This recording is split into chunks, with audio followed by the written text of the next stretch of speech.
ऐसे ही और भी वीडियोस को देखने के लिए देसी फाइट के YouTube चैनल को सब्सक्राइब करें और बेल आइकन दबाना ना भूलें। हमने कुछ भी गलत नहीं किया, लेकिन फिर भी हम हार गए। इस बात के साथ नोकिया के CEO स्टीफन एलोप ने अपनी स्पीच खत्म की। 2007 के बाद नोकिया का मार्केट से पूरी तरह से खत्म हो जाना मॉडर्न बिजनेस हिस्ट्री का सबसे बड़ा फेलियर था और फिनलैंड के लिए तो ये एक आर्थिक भूकंप था कि उनके देश की सबसे बड़ी कंपनी अपने ही बिजनेस में बुरी तरह बर्बाद हो चुकी थी। लेकिन आखिर ये सब हुआ कैसे नोकिया के बुरे दिनों की शुरुआत हुई?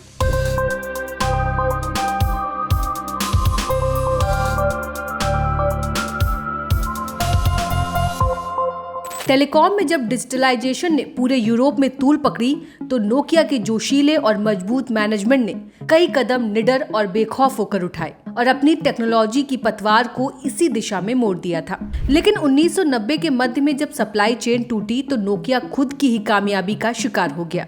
लेकिन फिर भी नोकिया ने खुद को संभाला, कई चीजों को सही जगह पर किया तो नोकिया के काम करने की क्षमता और उसका प्रोडक्शन दोनों आसमान छूने लगे। और यही कारण था कि नोकिया की सेल्स भी इसके कॉम्पिटिटर से कई गुना आगे चल रही थी। 1996 से लेकर 2000 के बीच नोकिया मोबाइल फोन्स NMP के अंदर कर्मचारियों की संख्या में 150% की बढ़ोतरी हुई और इनकी इनकम में 503% का उछाल आया।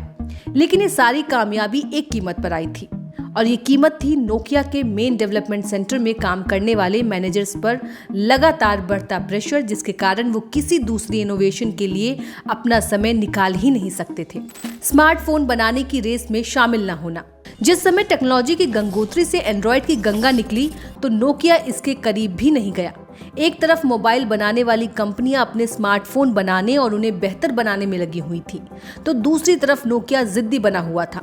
बहुत जल्द नोकिया के कॉम्पिटिटर सैमसंग ने अपना एंड्रॉयड वाला स्मार्टफोन लॉन्च किया, जो कि सस्ता और यूजर फ्रेंडली था।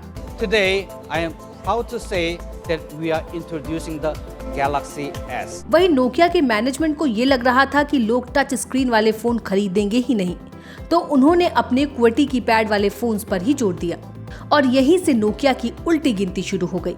नोकिया ने एंड्रॉयड को कभी भी भाव नहीं दिया और एंड्रॉयड ऑपरेटिंग सिस्टम पर एक भी फोन नहीं बनाया।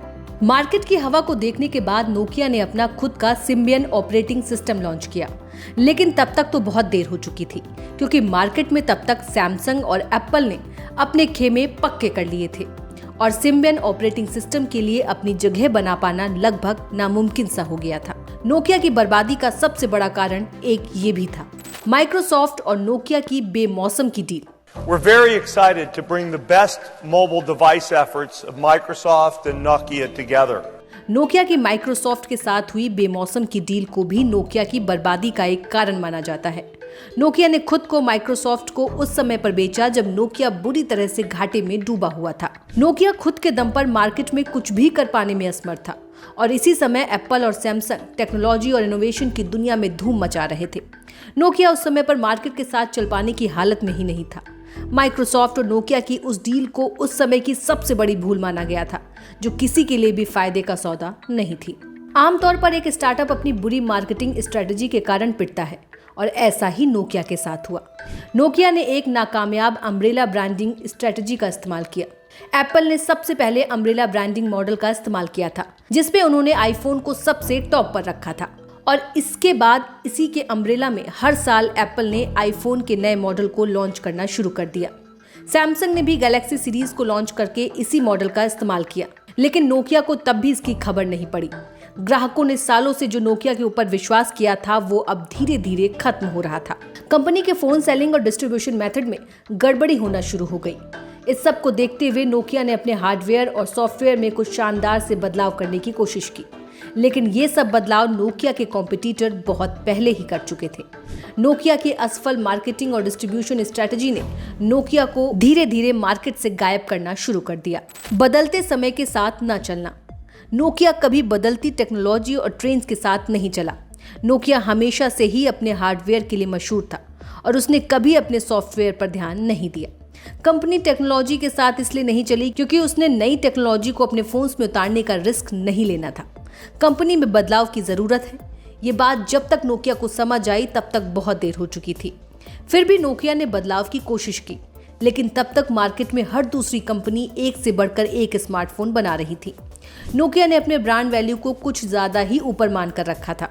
कंपनी को लग रहा था इतनी लेट स्मार्टफोन बनाने के बावजूद लोग नोकिया के बने फोन्स को खरीदने के लिए दौड़ पड़ेंगे, लेकिन ये एक गलतफहमी थी।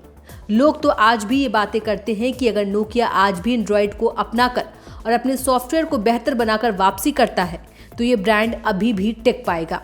लेकिन फिर भी नोकिया अपने उसी सॉफ्टवेयर के साथ अड़ा रहा जिनमें ढेरों सारे बग्स थे। नोकिया को लगा कि उसकी पहले ही बनी बनाई पिक्चर उसे अभी भी मदद करेगी, लेकिन चीजें ऐसी बिल्कुल नहीं थी। प्रोडक्ट्स में इनोवेशन की कमी ने नोकिया की दिक्कतों को और भी ज्यादा बढ़ा दिया था। एक तरफ जहां सैमसंग और एप्पल हर साल एक से बढ़कर एक एडवांस्ड फोन लेकर आ रहे थे, वहीं नोकिया विंडोज फोन लेकर आया, वो भी एकदम साधारण फीचर्स के साथ। नोकिया लुमिया सीरीज कुछ अच्छा कर सकती थी, लेकिन इनोवेशन के कारण मार खा गई। 4G के जमाने में नोकिया के फोन 3G भी नहीं सपोर्ट कर पाते हैं। नोकिया एक आशा सीरीज के साथ आया भी था, लेकिन तब तक खेल खत्म ही हो चुका था। गलत फैसले लेने के कारण और रिस्क से बचने के कारण मोबाइल फोन जगत की सबसे बड़ी कंपनी को डुबो दिया। नोकिया ने बदलती टेक्नोलॉजी के साथ खुद को कभी नहीं बदला। नोकिया का फेल होना मार्केट की हर कंपनी के लिए एक केस स्टडी बन गया कि बदलती दुनिया के साथ बदलना कितना जरूरी है। कभी दुनिया की सबसे बेहतरीन कंपनी होने से लेकर 2013 में सब कुछ खो देने तक नोकिया और दुनिया ने सब कुछ देखा। आज के इस एपिसोड को हम इन्हीं पंक्तियों के साथ खत्म करते हैं।